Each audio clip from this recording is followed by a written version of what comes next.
The Man of Science by Jerome K. Jerome. Narrated by Iker Rivercast. I met a man in the Strand one day that I knew very well, as I thought, though I had not seen him for years. We walked together to Charing Cross, and there we shook hands and parted. Next morning, I spoke of this meeting to a mutual friend, and then I learned, for the first time, that the man had died 6 months before. The natural influence was that I had mistaken one man for another, an error that, not having a good memory for faces, I frequently fall into. What was remarkable about the matter, however, was that throughout our walk, I had conversed with the man under the impression that he was that other dead man, and whether by coincidence or not, his replies had never once suggested to me my mistake. As soon as I finished, Jeffson, who had been listening very thoughtfully, asked me if I believed in spiritualism to its fullest extent. That is a rather large question, I answered. What do you mean by spiritualism to its fullest extent? Well, do you believe that the spirits of the dead have not only the power of revisiting this earth at their will, but that when here they have the power of action, or rather of exciting to action? Let me put a definite case. A spiritualist friend of mine, a sensible and by no means imaginative man, once told me that a table, through the medium of which the spirit of a friend had been in the habit of communicating with him, came slowly across the room towards him of its own accord one night as he sat alone and pinioned him against the wall. Now, can any of you believe that, or can't you? I could, Brown took it upon himself to reply. But before doing so, I should wish for an introduction to the friend who told you the story. Speaking generally, he continued, it seems to me that the difference between what we call the natural and the supernatural is merely the difference between frequency and rarity of occurrence.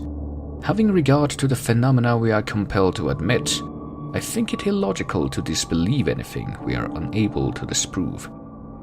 For my part, remarked Mark Shaughnessy, I can believe in the ability of our spirit friends to give the quaint entertainments credited to them much easier than I can in their desire to do so. You mean, added Jeffson, that you cannot understand why a spirit, not compelled as we are by the exigencies of society, should care to spend its evenings carrying on a labored and childish conversation with a room full of abnormally uninteresting people. That is precisely what I cannot understand, Max Shaughnessy agreed. Nor I either, said Jeffson. But I was thinking of something very different altogether. Suppose a man died with the dearest wish of his heart unfulfilled. Do you believe that his spirit might have power to return to Earth and complete the interrupted work?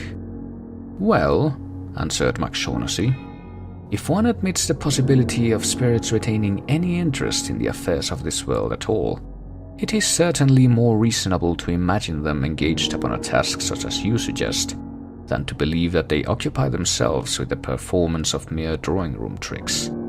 But what are you leading up to? Why, to this, replied Jeffson, sitting himself straddle-legged across his chair and leaning his arms upon the back. I was told a story this morning at the hospital by an old French doctor. The actual facts are few and simple. All that is known can be read in the Paris police records of 62 years ago. The most important part of the case, however, is the part that is not known and that never will be known. The story begins with a great wrong done by one man unto another man. What the wrong was, I do not know. I am inclined to think, however, it was connected with a woman. I think that, because he who had been wronged hated him who had wronged him, with a hate such as does not often burn in a man's brain, unless it be fanned by the memory of a woman's breath. Still, that is only conjecture, and the point is immaterial. The man who had done the wrong fled, and the other man followed him. It became a point-to-point race, the first man having the advantage of a day's start. The course was the whole world, and the stakes were the first man's life. Travelers were few and far between in those days, and this made the trail easy to follow.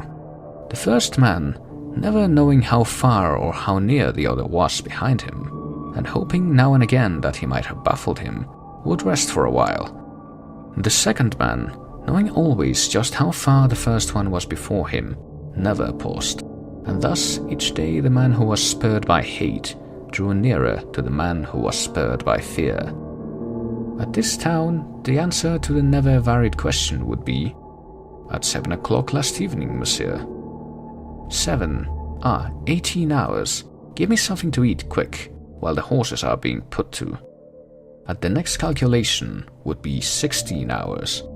Passing a lonely chalet, monsieur puts his head out of the window. How long since a carriage passed this way, with a tall, fair man inside? Such a one passed early this morning, monsieur. Thanks. Drive on, 100 francs apiece if you are through the pass before daybreak. And what for dead horses, monsieur? Twice their value when living. One day, the man who was ridden by fear looked up and saw before him the open door of a cathedral, and passing in, knelt down and prayed. He prayed long and fervently, for men, when they are in sore straits, clutch eagerly at the straws of faith. He prayed that he might be forgiven his sin, and more important still, that he might be pardoned the consequences of his sin, and be delivered from his adversary.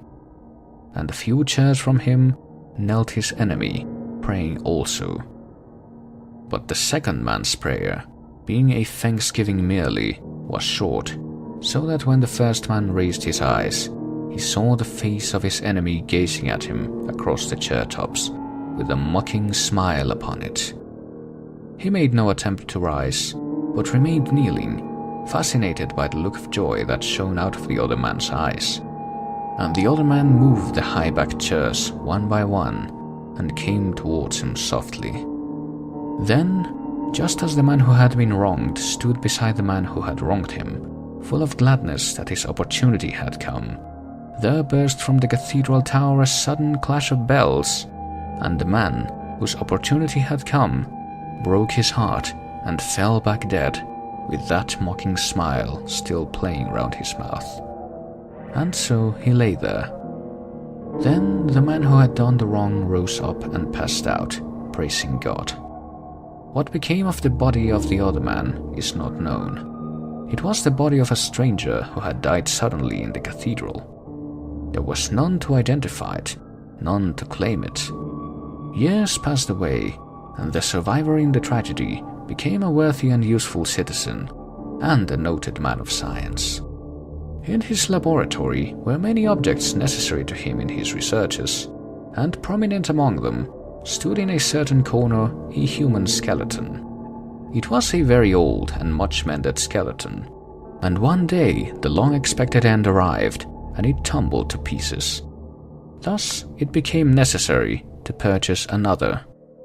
The man of science visited a dealer he well knew, a little parchment-faced old man who kept a dinghy shop where nothing was ever sold within the shadow of the towers of Notre Dame.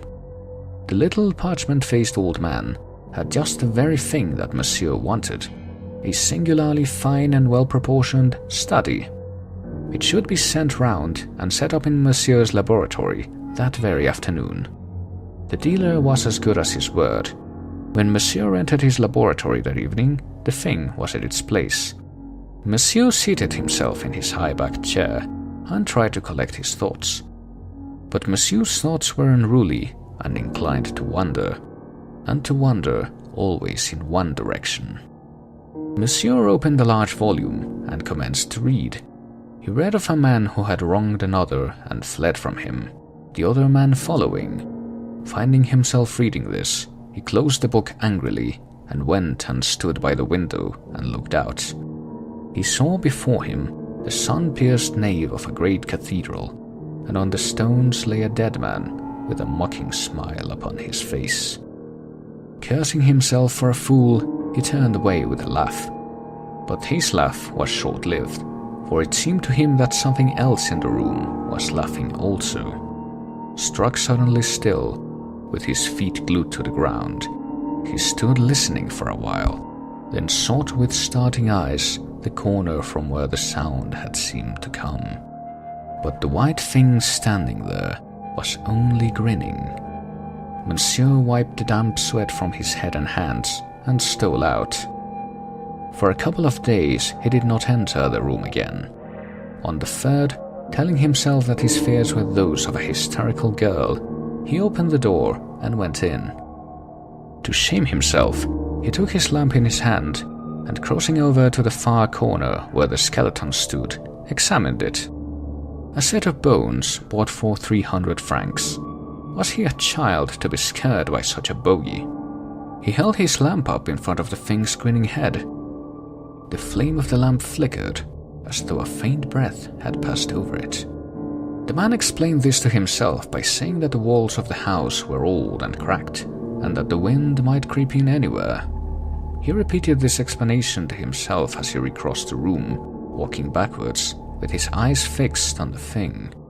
When he reached his desk, he sat down and gripped the arms of his chair till his fingers turned white. He tried to work, but the empty sockets in that grinning head seemed to be drawing him towards them. He rose and battled with his inclination to fly screaming from the room. Glancing fearfully about him, his eye fell upon a high screen standing before the door. He dragged it forward and placed it between himself and the thing, so that he could not see it, nor it see him. Then he sat down again to his work. For a while he forced himself to look at the book in front of him, but at last, unable to control himself any longer, he suffered his eyes to follow their own bent. It may have been an hallucination. He may have accidentally placed the screen so as to favor such an illusion. But what he saw was a bony hand coming round the corner of the screen, and with a cry, he fell to the floor in a swoon. The people of the house came running in, and lifting him up, carried him out and laid him upon his bed. As soon as he recovered, his first question was, where had they found the thing? Where was it when they entered the room?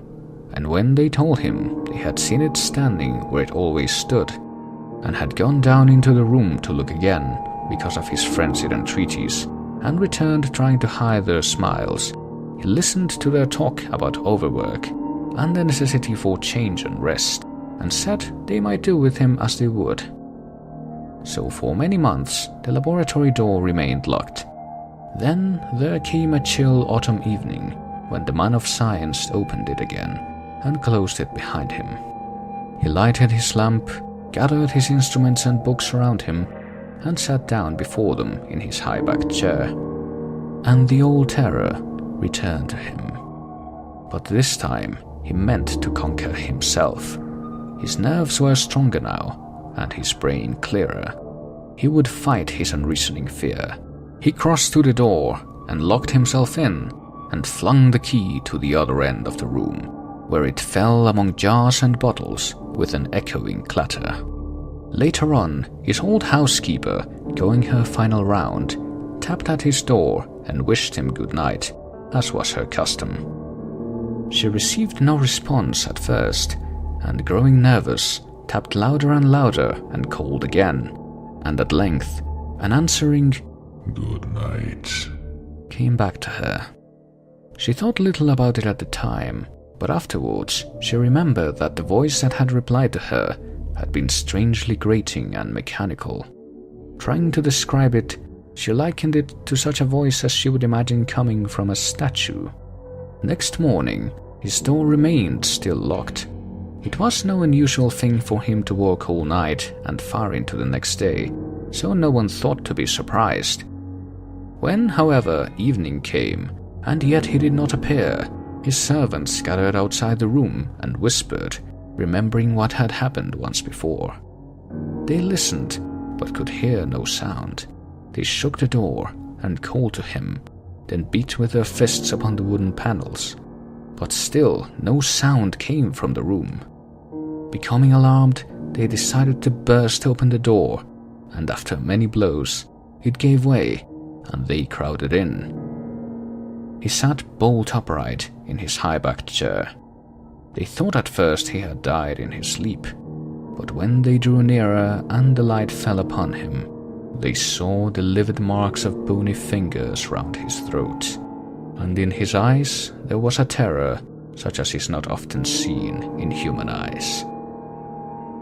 Brown was the first to break the silence that followed. He asked me if I had any brandy on board. He said he felt he should like just a nip of brandy before going to bed. That is one of the chief charms of Jeffson's stories. They always make you feel you want a little brandy. The end.